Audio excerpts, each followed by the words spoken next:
Among Lincoln's unconstitutional acts were launching an invasion without the consent of Congress, blockading southern ports before formally declaring war, unilaterally suspending the writ of habeas corpus, arresting and imprisoning thousands of northern citizens without a warrant, censoring telegraph communications, forcing citizens to accept as legal money pieces of printed paper unbacked by silver or gold, confiscating private property, including firearms, effectively gutting the 9th and 10th Amendments, robbing, raping, and burning the homes of undefended Southern civilians, not just men and women, but as Sherman would freely admit in his memoirs, children as well. Even worshipful Lincoln biographers and historians called him a dictator. In his book, Constitutional Dictatorship, Clinton Rossiter devoted an entire chapter to Lincoln and calls him a great dictator. Quote, Lincoln's amazing disregard for the Constitution was considered by nobody as legal. Abraham Lincoln, named the great emancipator and champion of the Constitution by government school textbooks, was more concerned with exercising federal control over sovereign states than he was in freeing the Negro from the shackles of slavery. He himself made this clear in no uncertain terms. On March 4, 1861, Lincoln clarified his position on slavery in his first inaugural address on the east portico of the Capitol building. Quote, I have no purpose directly or indirectly to interfere with the institution of slavery in the states where it exists. I believe I have no lawful right to do so, and I have no inclination to do so. While America's children continue to be brainwashed into believing that Lincoln was the savior of the black man, the congressman from Illinois tells a different tale in his fourth debate with Stephen Douglas at Charleston, Illinois on September 18, 1858. Quote, I will say then that I am not, nor ever have been in favor of bringing about in any way the social and political equality of the white and black races. I am not now, nor ever have been in favor of making voters or jurors of Negroes, nor of qualifying them to hold office, nor to intermarry with white people. And I will say in addition to this that there is a physical difference between the white and black races, which I believe will forever forbid the two races living together on terms of social and political equality. And inasmuch as they cannot so live, while they do remain together, there must be the position of superior and inferior. And I, as much as any other man, am in favor of having the superior position assigned to the white race. The long list of Lincoln's recorded remarks, which would readily and fervently be condemned as racist hate speech today, includes his views on the expansion of slavery. Lincoln wrote, quote, there is a natural disgust in the minds of nearly all white people to the idea of indiscriminate amalgamation, that is, mixture of the white and black races. A separation of the races is the only perfect preventative of amalgamation. But as an immediate separation is impossible, the next best thing is to keep them apart where they're not already together.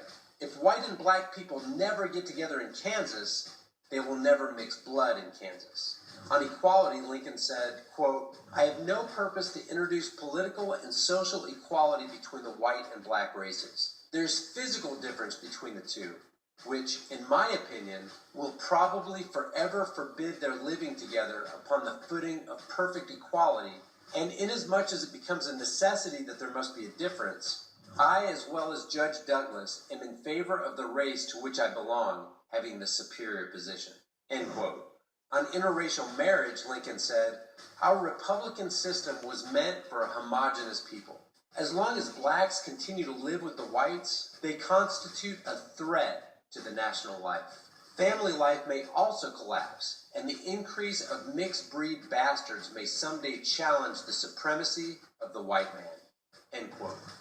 Ironically, rather than freeing slaves, Lincoln, through the Enrollment Act, which conscripted men between the ages of 20 and 45 to be, quote, liable to perform military duty in the service of the United States, created a slave class to be used as enforcers of the federal will.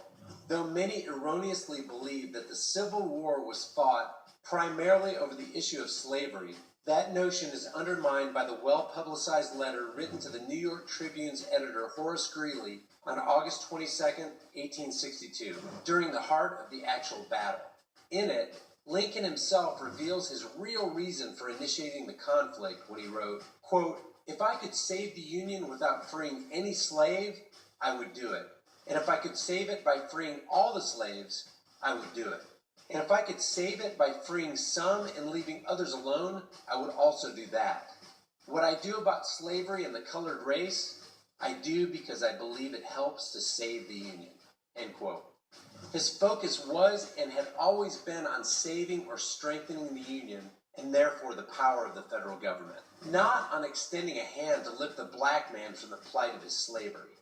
In the volume of his writings beginning in his first inaugural address, quote, "Saving the Union is synonymous with his desire to strengthen the grip of the federal government on any and all citizens, any and all territories, any and all states."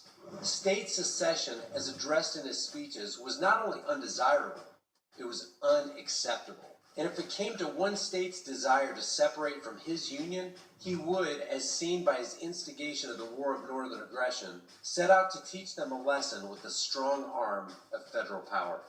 No state, he said, upon its own mere motion can lawfully get out of the Union. Resolves and ordinances to that effect are legally void, end quote. And as if prophesying the events he would provoke just 1 month later by fortifying Fort Sumter, which was situated on the sovereign soil of Confederate-controlled South Carolina, Lincoln declared that, quote, "acts of violence within any state or states against the authority of the United States are insurrectionary or revolutionary," end quote.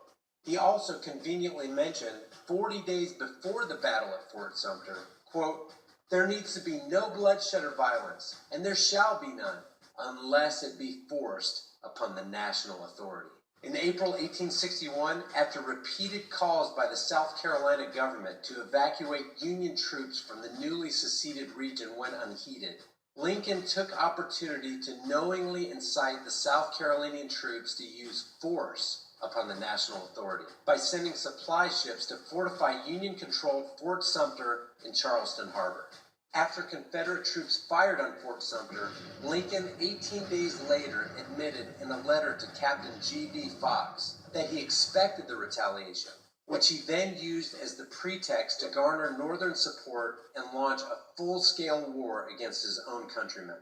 In a May 1st, 1861 letter to Fox, Lincoln wrote, quote, "You and I both anticipated that the cause of the country would be advanced by making the attempt to provision Fort Sumter, even if it should fail, and it is no small consolation now to feel that our anticipation is justified by the result.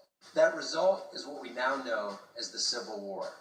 No one was killed or wounded in the 36-hour battle at Fort Sumter, and the War of Northern Aggression had begun."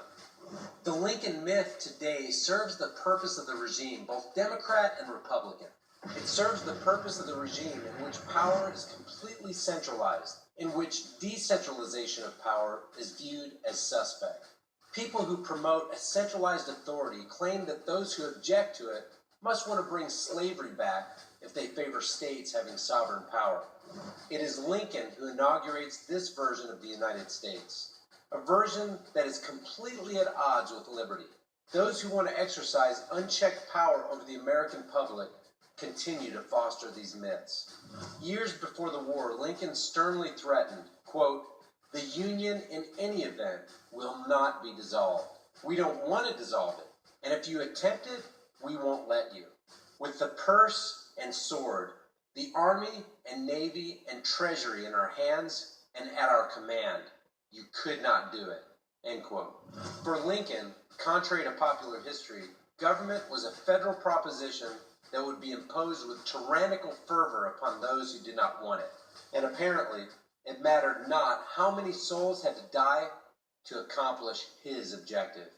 If you enjoyed this video and you think others could benefit by viewing it, click that like button and share it on Facebook, Twitter, and Instagram. If you want to see more videos like this, as well as a mix of other content, give that subscribe button a click. For more